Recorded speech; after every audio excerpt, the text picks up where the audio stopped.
મહેમાનશ્રીઓ, શાળાના આચાર્ય, ગુરુજનો અને મારા નાના ભૂલકાઓ ને મારા નમસ્કાર. મારું નામ પરમાર દીપાલી પ્રવીણભાઈ છે. હું શ્રી આરાબ્લુસ પ્રાથમિક શાળામાં ધોરણ 7માં અભ્યાસ કરું છું. આજે હું તમારી સમક્ષ એક પાત્રીય અભિનય રજૂ કરીશ, તો મારી નમ્ર વિનંતી કે આપ સૌ શાંતિથી સાંભળશો. ભગવાન, કોઈ મારી વેદના સમજતું કેમ નથી? તું મારી વેદના સમજી શકે, પરંતુ મને તો ખબર નથી તું ક્યાં રહે છે. હા, કદાચ તું મારા આ પત્ર દ્વારા મારી વેદના સમજી શકે છે. પ્રતિશ્રી ભગવાનભાઈ ઈશ્વરભાઈ પરમાત્માને જણાવવાનું કે હું તારા ભવ્ય મંદિરથી થોડી દૂર આવેલી એક સરકારી શાળામાં અભ્યાસ કરું છું. મારા પિતાજી ત્યાં ચાના ઠેલામાં કામ કરે છે અને મારી માં બીજાના ઘરકામ કરવા જાય છે. મારા પિતાજીને અને મારી માતાને ખબર નથી કે હું શું કામ ભણું છું.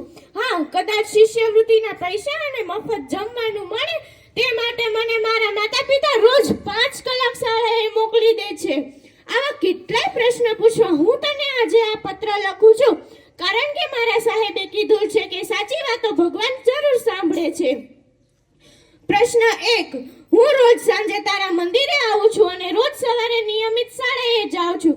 તારી ભવ્ય મૂર્તિની ઉપર આરસ પહાડનું એસી વાળું મંદિર છે અને મારી એવી નાનકડી શાળા ઉપર છાપરું કેમ નથી ભગવાન? આવું શું કામ ભગવાન? આવું શું કામ? પ્રશ્ન 2. તને રોજ 32 જાતના પકવાન પીરસાય છે ને તું તો ખાતોય નથી, અને હું જ્યારે મધ્યાહન ભોજનનું મુઠ્ઠી જમવાનું જમીને જ ઘરે પાછો જાઉં છું. આવું કેમ ભગવાન? આવું કેમ? પ્રશ્ન 3. મારી નાની બહેનને કપડામાં થીગડું સાંધવાય નથી અને તું રોજ નવા પતરંગી બાંધણ પહેરે છે. વાહ ભગવાન વાહ! સાચું કહું ને તો હું રોજ તારા મંદિરે તને નહીં, તારા નવાને કપડાં જોવા આવું છું. પ્રશ્ન 4. તારા જ્યારે ધાર્મિક પ્રસંગ હોય કે ભવ્ય પ્રસંગ હોય ત્યારે તારા મંદિરમાં લાખો કરોડો માણસો સમાતા નથી, અને હું જ્યાં 2 મહિનાથી તૈયાર કરેલું દેશભક્તિ ગીત 26મી જાન્યુઆરી કે સાંસ્કૃતિક કાર્યક્રમ પર રજૂ કરું ને ત્યારે મારી સામે મારા બાળ મિત્રો અને મારા શિક્ષક જ હોય છે. આવું કેમ ભગવાન? આવું કેમ? મારો પ્રશ્ન 5મો અને કદાચ છેલ્લો પ્રશ્ન. તને ખોટું લાગ્યું હોય તો મને માફ કરજે. અમારા ગામમાં એક હોટલ આવેલી છે અને મારી એવી નાનકડી આશ્રમ જેવી શાળા છે. ત્યાં જઈને મને કેવું થાય છે તે મને ખબર છે.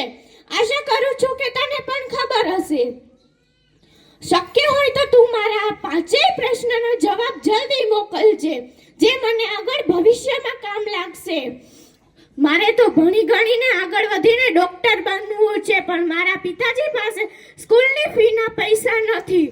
તું તારી 1 દિવસની દાન પેટી મને મોકલને, તો હું શાંતિથી ભણી શકું અને શાંતિથી રહી શકું. શક્ય હોય તો તું મારા 5 પ્રશ્નના જવાબ જલ્દી મોકલજે. અસ્તુ. જય